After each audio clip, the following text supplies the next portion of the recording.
अस्सलाम वालेकुम दोस्तों, welcome to my channel weird वे।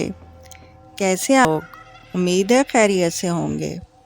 आज की कहानी हमें मौसमा ने भेजी है, उन्हीं की ज़बानी कहानी सुनते हैं। वो बताती हैं कि मशरिक़ में किसी भी त्यौहार का तस्वुर मिठाई के बग़ैर अधूरा समझा जाता है। ईद हो या मिठाई का होना लाज़मी करार पाता है, और यही वजह है कि मिठाई देखते ही तकरीबन अक्सरियत के मुंह में पानी भर आता है। लेकिन क्या आप ये भी जानते हैं कि मिठाई जिन्नात का भी पसंदीदा खाना है। हैदराबाद में यूँ तो कई चीज़ें बहुत मशहूर हैं, लेकिन वहाँ की मिठाइयों की तो बात ही अलग है। कई साल पहले मेरा एक बहारी हैदराबाद जाना हुआ था, तो वहाँ मिठाई की एक दुकान से हमने काफ़ी सारी मिठाइयाँ ख़रीदी। अब जब मैं हैद हुई तो मुझे इस दुकान के मालिक की कही एक बात याद आई। वो अपने सेल्समैन से कह रहे थे कि आज जुमेरात है, वज़ू करके 15 थाल बर्फ़ी के अलग कर देना।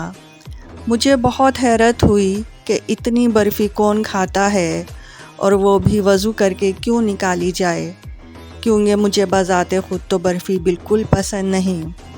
इस बात को याद करके मैंने सोचा कि क्यों ना किसी को इस मिठाई की दुकान पर भेजा जाए और इनसे तमाम माजरा पता किया जाए। बात ऐसी थी कि अगर वो खुद बताते तो इनकी दुकानदारी ख़तरे में पड़ने का अंदेशा था, इसलिए इन्होंने अदा की कि इनकी दुकान का नाम शाया ना किया जाए। इसलिए मैं यहाँ इनकी दुकान ही बता रही, सिर्फ़ ये कह सकती हूँ कि इनकी दुकान का शुमार हैदराबाद की चंद बड़ी मिठाई की दुकानों में होता है। किस्सा खुद सुनते हैं इन्हीं की ज़बानी। वो कहती है, मिठाई की ये दुकान हमारी बहुत पुरानी है, यानी बाप दादा के ज़माने से। मुझसे पहले मेरे वालिद और इनसे पहले मेरे दादा भी यही काम करते थे। ये वाक़या मेरे दादा ने मेरे वालिद को सुनाया था और साथ ही एक ताकीद भी की थी। वो ताकीद मैं बाद में बताऊंगी। वो बताते हैं कि पहले वाक़या सुन ले।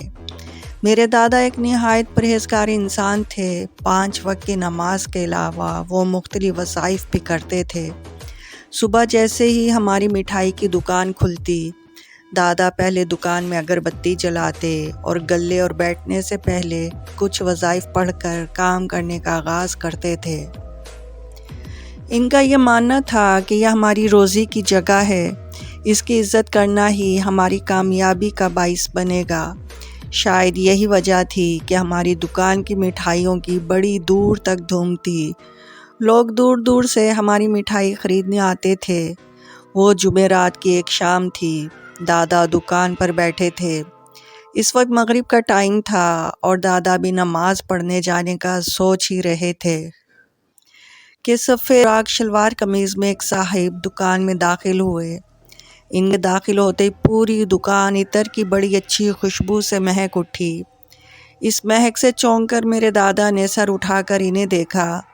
वो साहिब बड़ी तरीके से मेरे दादा के पास आए और अदब से बोले, बड़े साहब, आपका काफ़ी नाम सुना है।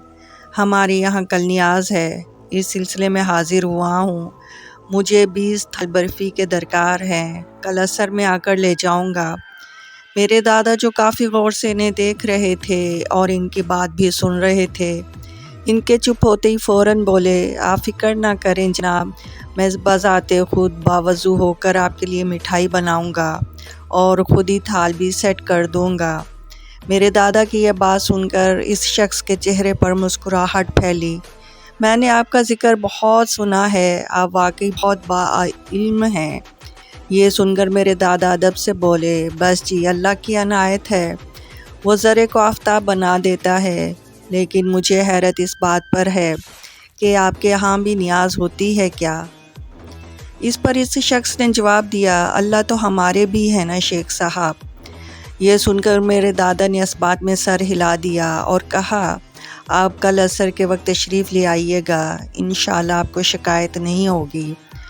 वो शख्स सुनकर फिर कुछ नहीं बोला, चुपचाप इसी वक्त मिठाई का सारा हदिया दिया और चला गया। मेरे वालिद भी इस वक्त दुकान पर ही मौजूद थे और दादा के बराबर बैठे थे। اس شخص کے جانے کے بعد انہوں نے دادا سے پوچھا کہ کیا وہ اس شخص کو جانتے ہیں یا وہ اس شخص کو جانتے ہیں، کیونکہ دونوں ایک دوسرے سے اس طرح بات کر رہے تھے، جس پر میرے دادا نے ان سے کہا کہ وہ گھر جا کر اس بارے میں بات کریں گے۔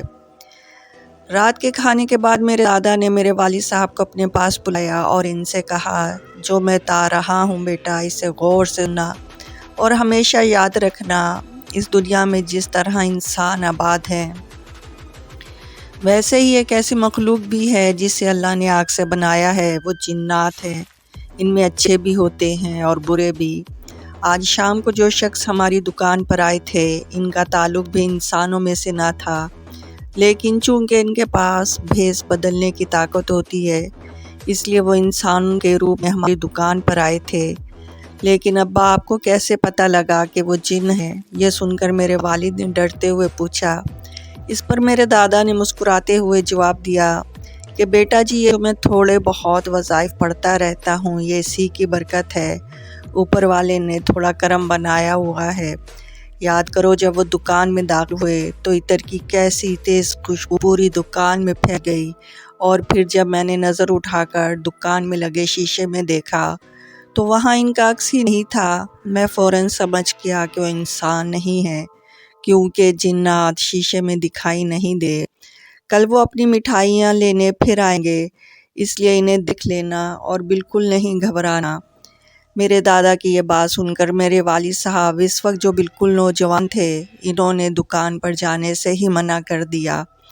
ان کی بات سن کر میرے دادا مسکرائے اور کہنے لگے، ٹھیک ہے بیٹا، جیسے تمہاری مرضی، لیکن چونکہ میرے بعد یہ دکان تم نے ہی سنبھالنی ہے، تو ایک بات ہمیشہ یاد رکھنا کہ جب بھی دکان یہاں یا کہیں بھی بناؤ تو اس میں چاروں جانب شیشے ضرور لگوانا، تاکہ اگر قسمت سے کوئی تمہارے پاس ایسا ہی کوئی گاہک آ جائے تو تم ان سے اچھے سے بات کرو اور باوضو ہو کر ان کا کام کرو۔ وہ بھی اللہ والے ہوتے ہیں، ہمارے کام سے خوش ہوں گے تو روزی میں بھی برکت کی دعا کریں گے۔ اگلے دن عصر کے وقت وہ صاحب پھر آئے۔ میرے والد اس دن دکان نہیں گئے، لیکن میرے دادا نے وعدے کے مطابق باوضو ہو کر دن کا آرڈر تیار کیا اور نہایت عزت و احترام سے انہیں پیش کیا۔ وہ صاحب ہمارے پاس سے بہت خوش ہو کر گئے۔ وہ دن ہے اور آج کا دن ہے، ایسا لگتا ہے کہ جیسے اللہ ہم پر مہربان ہے۔ ہماری مٹھائیوں کی آج بھی پورے حیدرآباد میں دھوم ہے۔ میرے دادا کی حیات میں وہ 2 دفعہ ان کے پاس آئے۔ دادا کے انتقال کے بعد میرے والد نے دادا کی ہر بات پر بخوبی عمل کیا۔ ہماری ہر برانچ میں چاروں جانب شیشے لگے ہوئے ہیں، جبکہ اگر ایسا کوئی آرڈر آتا تو میرے والد باوضو ہو کر ہی ہر چیز تیار کرتے۔ ان کی یہ بات سننے کے بعد میں نے غور کیا کہ آپ پاکستان کے کسی بھی شہر کے کسی بھی مٹھائی کی دکان پر چلے جائیں، آپ کو چاروں جانب شیشے لگے نظر آئیں گے۔ ان شیشوں کا ہونا ہر دکان کے لیے لازم ہے۔ اس سے یہ بات سامنے ہے کہ اس کاروبار سے منسلک افراد کو اپنی دکانوں میں شیشے لگانے پڑتے ہیں تاکہ وہ آنے والے اپنے خاص گاہکوں کو پہچان سکیں اور ان کا اچھے سے خیال رکھ سکیں۔ تو دوستو، آج کی سٹوری آپ لوگوں کو کیسی لگی؟ اگر سٹوری پسند آئی ہے تو میرا چینل سبسکرائب کریں، بیل آئیکن کو پریس کر دیں۔ میرا چینل واٹس ایپ پر اور انسٹا پر بھی ہے، اور ڈسکرپشن میں اس کا لنک ہے، میرے وہ چینل بھی فالو کریں۔